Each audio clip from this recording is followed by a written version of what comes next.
welcome back to my channel where we talk about travel and languages. If you're thinking about starting a new language, specifically Spanish, you've probably looked into different methods of learning and you definitely have come across Duolingo. I have been using Duolingo for learning Spanish for over 100 days now, and so I just wanted to share my experience with this app and also if I think it's really worth it or not, and some tips that I have to make it work for you, or maybe some tips on what will work for you if that does not. Okay, so Duolingo, some pros: it's free.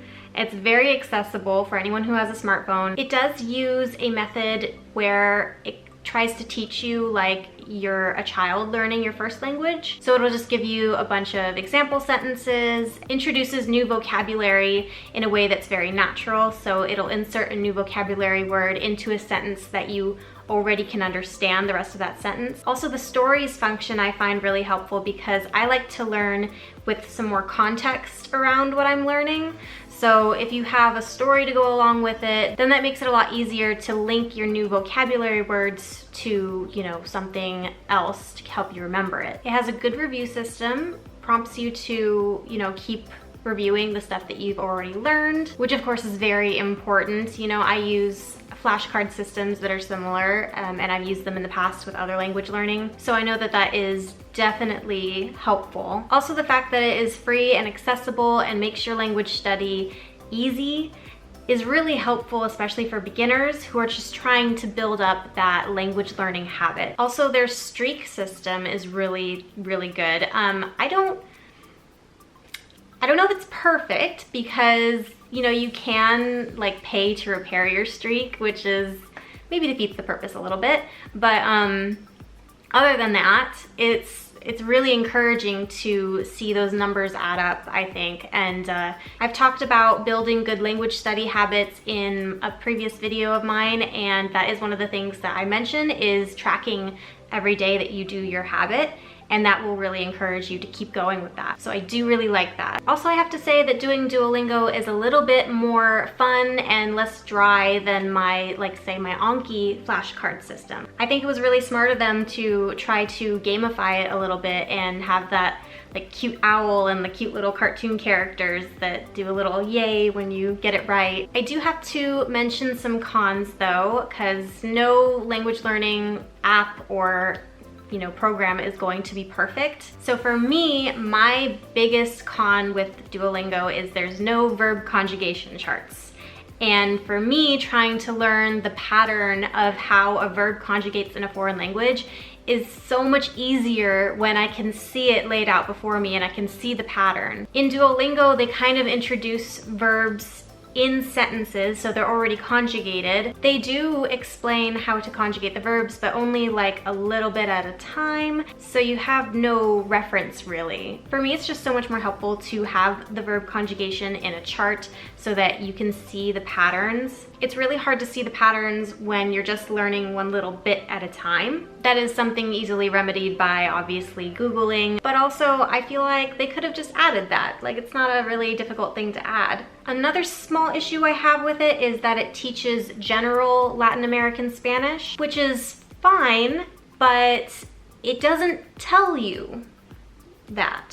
Someone going into learning Spanish, I feel like if they're really ignorant of how many countries speak it and how many different dialects there are, they might go into this and learn all their Spanish on Duolingo and think that they can just use all of those words anywhere in the world and they will be universally understood, which is 80-90% true, but I think that they should just be transparent with you and tell you that that's not the case. In other language learning programs that I prefer to use, they do tell you exactly what kind of Spanish that they are talking about in that segment. And honestly, this isn't a super big deal. It's not going to hold back your progress, but I do feel like learning a language is also learning a culture, and to just leave out that part of it is a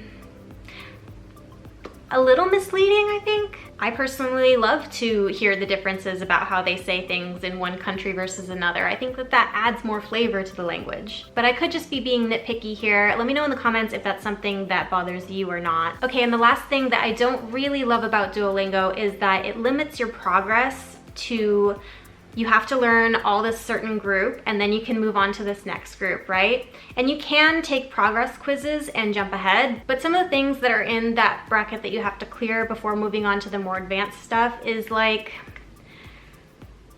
you know, maybe you're not interested in learning that specific group of words. And I know some people will be like, oh, but I want to learn all the words. But like, are you going to use all the words? So like me, for instance, I'm not in school anymore. I'm an adult, but it still wants me to learn the words for homework and textbook, you know? So it's not a huge deal, but it's just kind of annoying because the entire reason that I love learning a language on my own is because I can learn whatever I want to learn. So this one might also sound a little nitpicky, but I do think that if enough of those instances occur, it can be a little bit demotivating and frustrating for a new language learner. I'm not saying, however, that you shouldn't use Duolingo. I use Duolingo. However, it is not my main tool to learn Spanish. If I had to rank it, I think I'd put it as my third most useful tool, but it can't stand alone just teach you a whole language. There's obviously some things missing in there, and you need to actually practice speaking that language. No matter how many times you do the audio part where you speak into the microphone and it says whether or not you said it correctly, that's not actually going to teach you how to form your own sentences and to speak in a natural setting. So if you are going to use Duolingo, which that's totally fine if you do, I would really recommend that you use other programs with it. I use SpanishPod101.com. That is one of my favorite ways to learn Spanish because it teaches you in podcast style where it has an entire conversation and then the host of the podcast will break down that conversation and point out all the grammar things and the new vocabulary words. So for me, it's really, really great. I love that it gives you so much context and so much background information, and that one also is broken down by different Spanish dialects, and it's done by native speakers, so you really get to hear their love of their language and their country, and you get to hear all about the cultural backstory. My second favorite tool is HelloTalk because on there I can connect with native Spanish speakers, and again, you can, ask them where they're from and you can ask them about their country. You get so much more context, and you also get to practice speaking to a native speaker, which is so, so important. If you had neither of those two other methods or any other method though, you can still use Duolingo. Just like pay attention to the things that you don't understand on there and Google it. Maybe just use it as a reference to see what do I need to look up. There are so many great YouTube videos and articles online that you can read that will give you so much more explanation and context and make things really clear. So I hope this video was helpful for you. Leave me a comment below if you have any further questions or if you'd like me to elaborate more. And also let me know how you are studying Spanish and what's been useful for you, because I'd love to hear about that. Good luck everyone on your language learning journey. Don't forget to like and subscribe, and I'll see you next time.